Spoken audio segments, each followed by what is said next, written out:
breaks at lightning speed. Let us guide you through events and stories about global narratives and developments in geopolitics, diplomacy, foreign affairs, and world economy. Get factual and multi-angle perspectives on stories around the globe. Global Television brings you Diplomatic Perspective every Monday and Friday at 9 p.m. with Ramsey Enoch Agbo. Diplomatic Perspective, the world in front of you.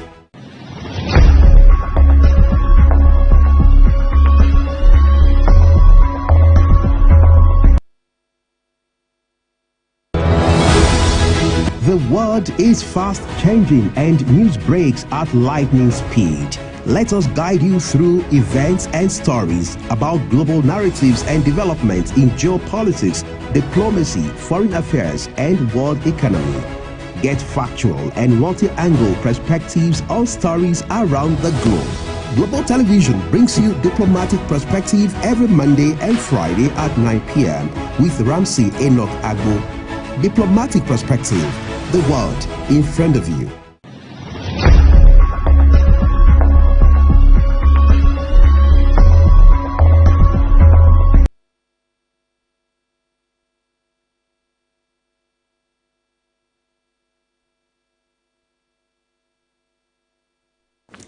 Hello everyone, and welcome to another beautiful day. This is another time for us to look at UK politics on diplomatic perspective. Andy Bonham emerged as the UK Prime Minister after Keir Starmer stepped down, but then, so far so good. One thing is acceptance and the other thing is to hit the road running. My name is Ramsey Enoch Agbo, and I'm excited to come your way this beautiful day. And as a matter of fact, so many things happening in UK as we speak. And of course, we have Michael Deacon, who is going to be joining us from London. But then, let me just draw our attention to certain things. Well, it can only happen in some countries of the world, like it just happened right there in UK, that's London, where Keir Starmer stepped down as the Prime Minister. And of course, Andy Bonham came into office and he has promised so much. But then, it is now Andy Bonham and the people, because in that part of the world, it takes the people, all right, to allow somebody to stay in office as their prime minister or say, no, we are not satisfied and you need to leave. And joining us from United Kingdom, of course, that's London right now, is Michael Deacon, who is a global TV foreign correspondent reporting all the way from London. Of course, it's good to have you join us, Michael Deacon.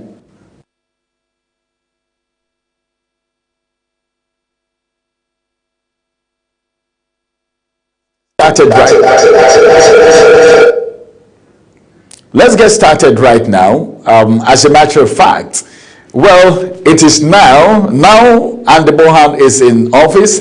It is now him and the people. And when he came into office, you know, the cry of the people was the first thing he started attending to.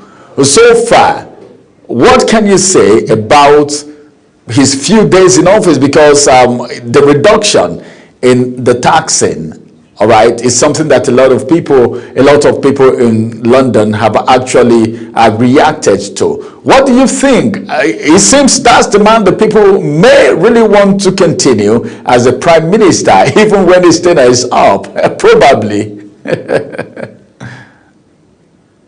Yeah, it's a beautiful one here. I mean, for about 10 days right now, if you count from last week or thereabouts, or 1 week, where Andy Bonham came into office. Of course, he came in with a lot of promises to get things done, to sort out the transportation system of the UK, to get the taxing system reduced for people, and to look at the issue of housing, which has also been a problem and a case here in UK.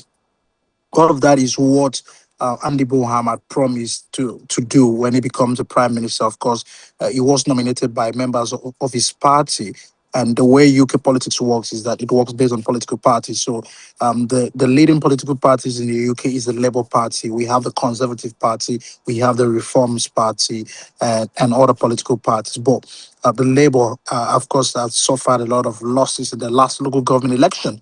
And so they needed to act quickly in responding to that. And that led to Keir Starmer exiting from office and then being replaced by Andy Boham. So far, he was able to respond to that in few days now. One of the things and the challenges is having that people do not believe and trust, on government again. So people felt it's just one of those politicians of the UK who come in to just do one or two things at the early stage and then go back again. But he's coming out with a lot of strength, with the energy of the conviction that he's trying to get things done and he will get things done. So far, so good. He has taken the right steps. He has proposed reduction of buses from about £3 to about £2. Generally, he has also talked. He has also bring the headquarters of London, some part of powers back to Manchester, which is the northern part of the England. So these are things that he has proposed, and so far he has been able to do them just few days in office. So we just want to give a lot of residents want to give him some benefit of doubt that he will be able to to continue to get things done and sorted as we proceed. Do you see Boham getting the support of his cabinet? Because this is politics we're talking about here. This is meeting of the people's demand. And it takes a whole lot. It's not something that one person can do. He actually needs the support of the people. What do you think about implementation and accountability as it has to do with Boham's administration and the support from his cabinet? How does it look like? Yeah, in terms of accountability, every politicians will always have a way of, proposing. Every politician will always have to work with a team. So Boham has appointed some members of his team, and these are some of the persons that previously had worked for Keir Starmer.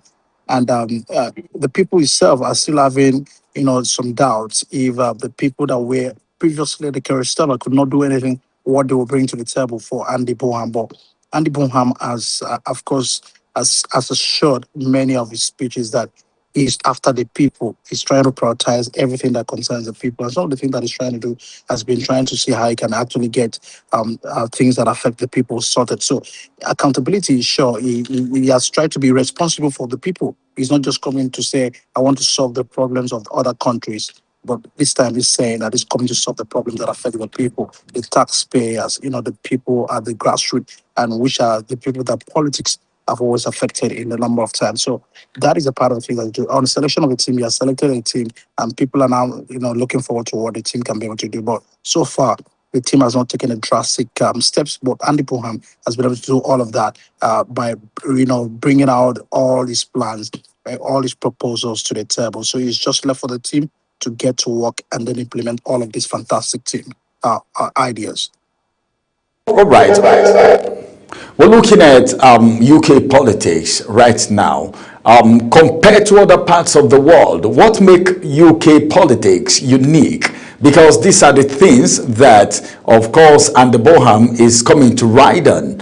Right, that is the politics of the United Kingdom as it has to do with international relations, international politics. Now, what is the unique thing that will serve as an advantage, all right, to Andy Boham right now? Because some people will say, well, the Constitution does not allow this. International law doesn't allow this. What do you think is going to be something that Andy Boham can ride on constitutionally, because some countries you have a very strict constitution and all of that. But then, does he have a favorable environment? That's what I mean.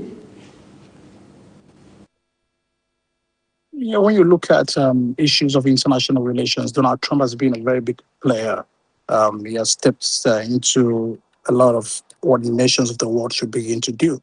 And when you look at the priorities of many nations, it's just what every country looks like. For countries like the UK as well, they are also looking at that aspect. So Andy Boham has not really spoken a lot about his policies in international relations, but he has also assured a lot of people that this is what he can be able to do. He can solve the problems of the Ukraine. He can also dialogue with Donald Trump to resolve the issues of Iran war. He has also assured the people that he will not bring in UK into war, and these are some of the things that have been raised over time. Let's look at the general support that he's going to be getting from the people. A lot of people, different people have different challenges that they have. And as a matter of fact, even if you're a president, you need to get the support of the people. And as a matter of fact, to know that, everything needs to go on smoothly to enable you do what you are actually supposed to do. But then, in countries like Nigeria, for instance, you have the issue of insecurity, which is not allowing even people in government to do what they are supposed to do, because sometimes you want to do a particular thing, but then the challenges in the country will not allow you to do it. But in the United Kingdom, a lot of people even leave the country, Michael, because they want to feel good, all right, in the next country they are going to, because they feel that the economy of that country is suitable, and people leave their country to go to the other country like the UK. You see people going to Canada, you see people going to the United States of America, because they feel the economy of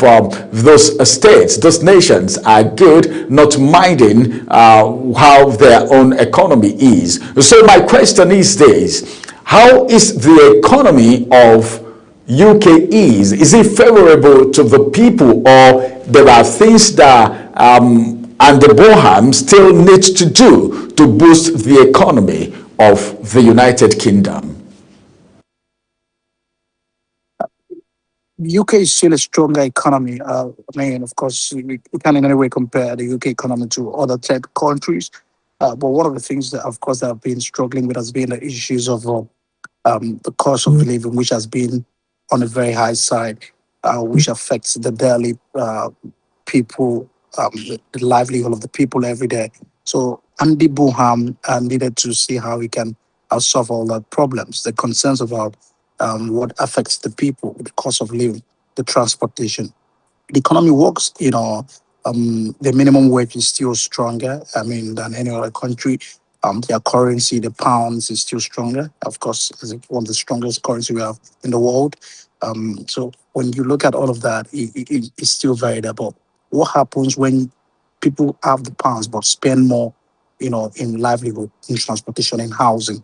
So obviously this will affect the economy. So that has been what the issues of the UK. The UK has faces paying more for bills, paying more for electricity, energy, the transportation and all of that. So these are the things that have affected the people of them. And Andy Bonham says he's coming in to resolve all of that, to reduce all of that drastically, so that the life of the people can be better.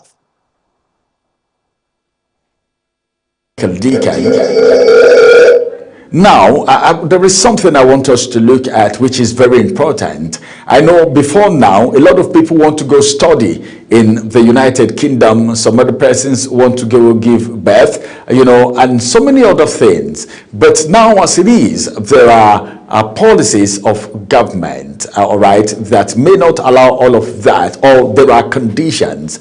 Now, people leave different countries, just like you talked about the economy of United Kingdom a few minutes ago while you were talking, that the economy is strong. Talk about the pounds, you know how strong it is all over the world and all of that.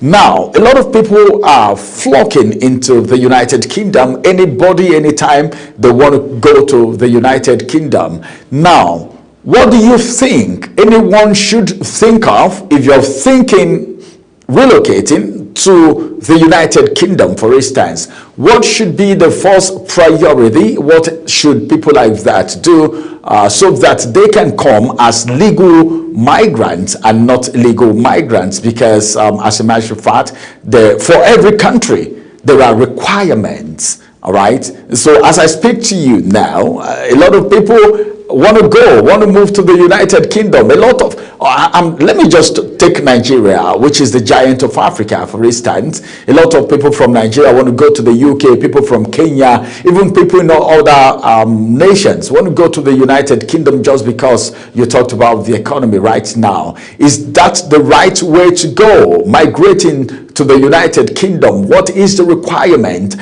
When should you be thinking of relocating from Nigeria to any part of the world, UK, for instance? Yeah, Ramsey, migration has been, I mean, it has existed for a longer of years. It's not a recent thing. People have always wanted to move for a better life. People have always wanted to move for better options. People have always wanted to move for, to get things done. And so it's not a new thing when people want to move from Africa, want to move from Nigeria to the UK, to Canada, and all of that. Some of them move for studies, some of them move for work and all of that. But the problem has been that um, the exodus of people, of course, in Africa has led to a lot of concern. But would you blame the people that are moving when the economy is still struggling in Africa? People, could get jobs. People cannot get their daily survival. Then people are bound to move. That is the reason why people move. So it's been a very difficult situation because when you now go to this country, these countries are also saying that we don't want people again to come into their country. The US don't want people to come in. The UK don't want people to come in. Some of the people are saying enough for immigration. Donald Trump needed to talk very tough on immigration recently because he felt a lot of people have gotten access to the country. So a lot of countries, developed countries, are now self-aware. They are now taking tough decisions on access to their country. So it's also a message for people to begin to understand how they can prioritize, their country. They can begin to put their country first. They can fix the economy of the country. They can get to address the things that concerns the people. So for people to come in, yeah, there's still room for people to come in via education. Education has always been an opening arena for people to come in, and then skilled workers are still having access to go into other countries. But away from that, it has not really been easy thing. A lot of people have been denied visas, as a result of trying to get access to US, Canada, and UK. So beyond all of that, it's also a clarion call for Africa to begin to fix its politics, begin to fix its economy and development, so we can actually have the reduction of people trying to migrate from Africa to the rest of the world. See Bohan, Andy Bohan, as someone that will continue from where Kestama started, or you feel he's someone that is going to come with this policy? Tell us the reason why you think so. Yeah, Boam believes that, of course, he knows that he cannot continue to do what Kestama was doing. He needs to do things differently. He needs to approach politics differently. He needs to prioritize the economy differently. Even when he's from the same party with Kestama, but he understands the need for him to do things differently. So he has actually taken the tone of the people. Kestama was busy fixing, global politics and all of that. But Andy believes he has to start with the people until he gets to address the concerns of the people. Then nothing can be addressed. So this is what Andy has prioritized, and of course, it's the direction of which he's been going to. Thank you.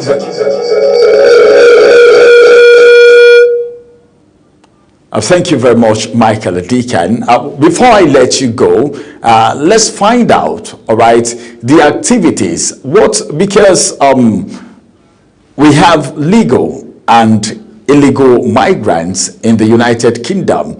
Do we still have people, all right, who are running from pillar to poles because of criminal activities? Do we have criminal activities, and what is Bohan's plan towards that? Because most times, if anything happens, some people go ahead to think, feeling that the situation provided this crime, they think it is the migrants, all right, that are committing such crimes, and the issue of racism too. I don't think Bohan is someone that will take all of that. What do you think? What's the body language? What does that speak?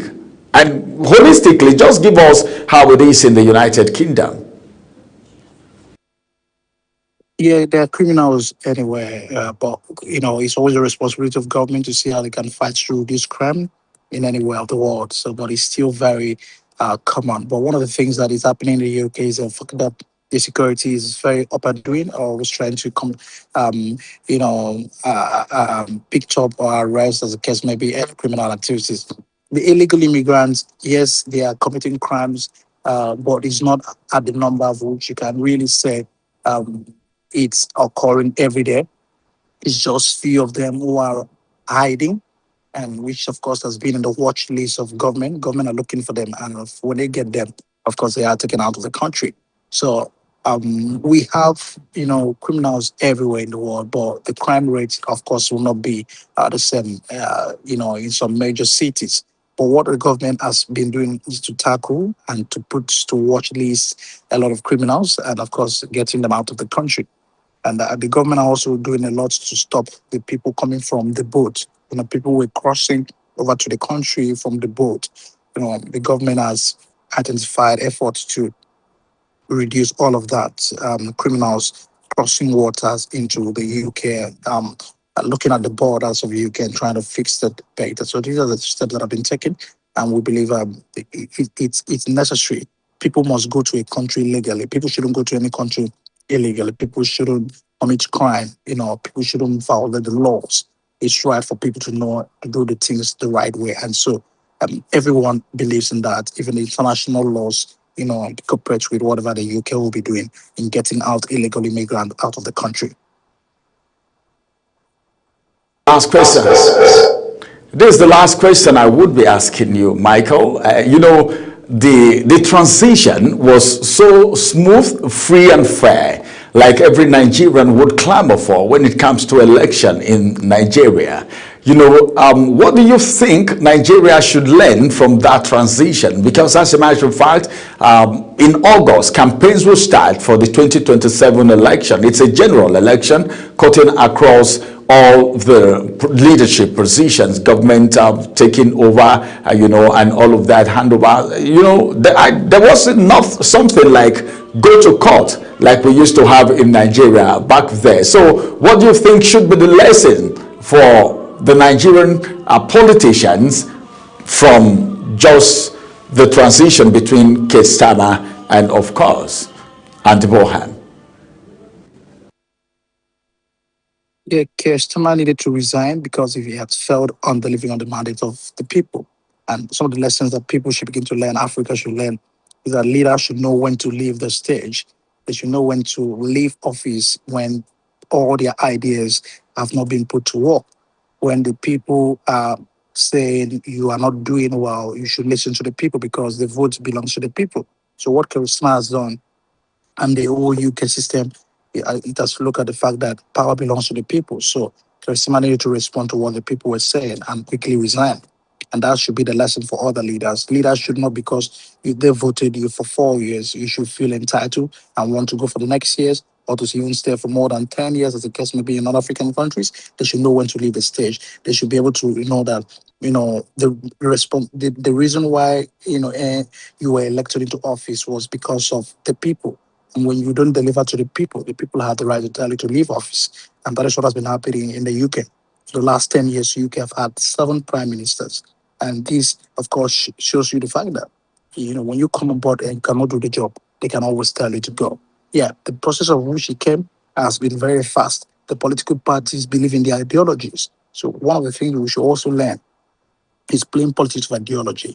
If this is what this party is saying, they should believe in that. Any violations of the ideology of the party, should lead with sanction or should lead with, one leaving office.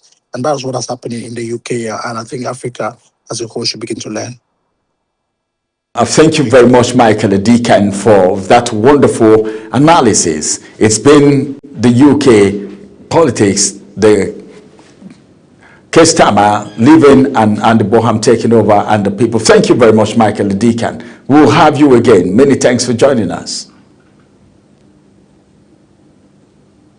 All right, everyone, this is the size of diplomatic perspective for you today. Well, we'll come on your way again. My name is Ramsey Enoch Agbo. Bye-bye for now.